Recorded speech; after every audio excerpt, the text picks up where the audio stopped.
Nellore parliament సభ్యులు వేమిరెడ్డి ప్రభాకర్ రెడ్డి మాట్లాడుతూ ఈరోజు చరిత్రలో చిరస్థాయిగా నిలిచే రోజు అని ఆంధ్రప్రదేశ్ రాష్ట్ర శాశ్వత రాజధానికి అమరావతిని ప్రకటిస్తూ లోక్సభలో బిల్లును ఆమోదించిన చరిత్రాత్మక రోజుగా ఎంపీ వేమిరెడ్డి ప్రభాకర్ రెడ్డి అభివర్ణించారు. చంద్రబాబు పరిపాలన దక్షతకు ఇది నిదర్శనమన్నారు. దేశంలో ఎక్కడా లేని విధంగా 4,000 పింఛన్లు ఇస్తున్న ఏకైక రాష్ట్రం మనదేనన్నారు. ఎన్ని ఆర్థిక ఇబ్బందులున్నా రాష్ట్రంలో సంక్షేమాన్ని సీఎం పరుగులెత్తిస్తున్నారని, తల్లికి వందనం, అన్నదాత సుఖీభవ, దీపం పథకం వంటి సూపర్ 6 హామీలను సూపర్ హిట్ చేసిన ఘనత తమ ప్రభుత్వానికే దక్కుతుందన్నారు. మన అభివృద్ధి మార్గదర్శి అమరావతి ప్రొడ్యూసర్ అనాలా? ఎందుకంటే మీ అందరికీ తెలుసు, ఈరోజు చరిత్రాత్మక దినం. ఈరోజు మన ముఖ్యమంత్రులు 28వ తేదీ అసెంబ్లీలో అమరావతి క్యాపిటల్గా పాస్ చేసి ఈరోజు లోక్సభకు పంపడం, ఈరోజు లోక్సభలో బిల్లు పాస్ అవుతుంది.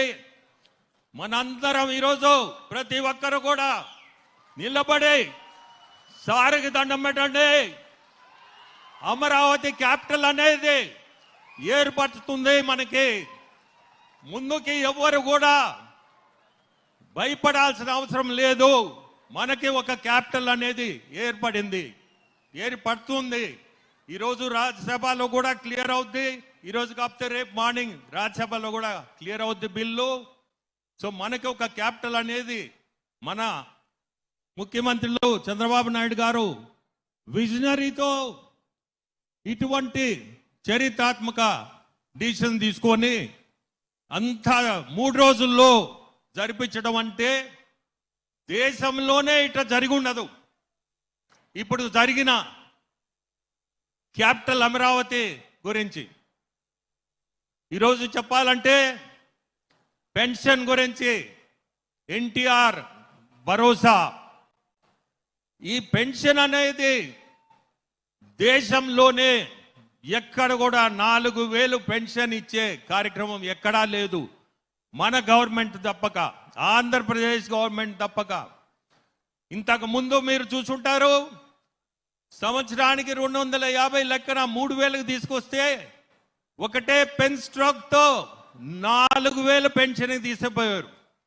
ఈరోజు ప్రతి ఒక్కరికి కూడా 4,000 అనేది దాదాపు 64 లక్షల మందికి మన రాష్ట్రంలో ఈరోజు ఈ పెన్షన్ కార్యక్రమం జరుగుతుంది. 2,800 కోట్లతో ఈ పెన్షన్ ఆర్థికంగా ఎన్ని ఇబ్బందులున్నా 1వ తేదీ ఆదివారం అయితే ముందు రోజు ఇస్తున్నారు, లేదంటే 1వ తేదీ టెన్షన్గా మీ ఇళ్ళకి చేరుతుంది.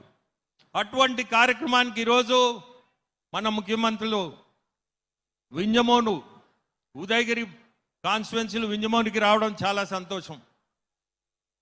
ఈరోజు చెప్పాలంటే నెల్లూరు జిల్లాలో పెద్ద పరిశ్రమలు రాబోతున్నాయి. బీపీసీఎల్, ఇండోసోల్, కిసాన్ సెస్ 30 సంవత్సరాల నుంచి పక్కన పడి ఉండింది, అది క్లియర్ అయింది. అక్కడ కూడా దాదాపు 7-8 కోట్లతో పరిశ్రమలు ముందు రాబోతున్నాయి. ఉపాధి అనేది స్పెషల్గా ఉదయగిరి నుంచి చూస్తే చాలా మంది వెలసిపోయి ఉన్నారు. సికింద్రాబాద్ అని, హైదరాబాదు, బెంగళూరు, అటువంటి కూడా ఇప్పుడే సురేష్ గారు చెప్పినట్టు, మీ ఎమ్మెల్యే గారు చెప్పినట్టు ఇక్కడ పరిశ్రమలు తీసుకురావడం, ఈ ప్రదేశానికి మీ అందరికి కూడా ఉపాధి అవకాశాలు ముందు ఖచ్చితంగా ఉండబోతున్నాయి. మనందరం కూడా చూస్తున్నాము, సూపర్ 6 అనేది సూపర్ సక్సెస్ అయింది.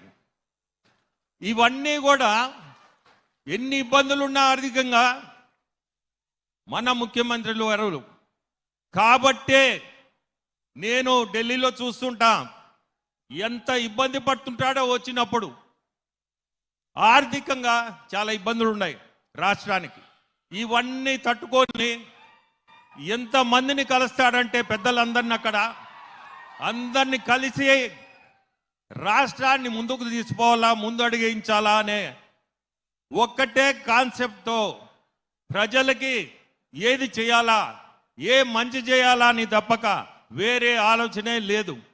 మీరందరూ చూస్తుంటారు, ఒక్క నిమిషం ఒక్క క్షణం ఖాళీగా ఉండడు మన ముఖ్యమంత్రి గారు. మనందరం చాలా గర్వపడాలా, ఇటువంటి మన లీడర్ కింద మనందరం పనిచేస్తున్నామని. మనము కూడా 10% మనం ఆయన చేసే కష్టంలో మనం 10% చేస్తే 29 ఎలక్షన్లో ఖచ్చితంగా గెలుపు మందే. 10% కష్టపడాలి మనందరం. ఆయన చేసే కష్టంలో నేను 10% పైన కూడా చెప్పను, ఎందుకంటే మనం చేయలేనిది మనం చెప్పడం కూడా కరెక్ట్ కాదు. కానీ ప్రతి ఒక్కరికి కూడా ఈరోజు గ్యాస్ సిలిండర్లు తీసుకోండి, 3 సిలిండర్లు దీపం పథకం కింద 3 సిలిండర్లు ఫ్రీగా ఇస్తున్నారు. అట్నే ఎన్నో ఫ్రీ. ఇప్పుడు అన్నదాత సుఖీభావ రైతులకి 3 విడతల్లో 20,000. ఇవన్నీ కూడా డబ్బు చాలా ఇబ్బంది పడుతున్నా టంచనా జరిపిస్తున్నాడు.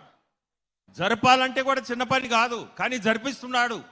ఎవరికి కూడా కష్టం జరగటం తెలియటంలే. నా అకౌంట్కి డబ్బు వచ్చిందా లేదా అని చూస్తున్నారు, కానీ ఎంత కష్టపడితే ఆ డబ్బు వస్తుంది అనేది ఒక్కసారి మీరు అందరూ కూడా ఆలోచించుకోవాలి.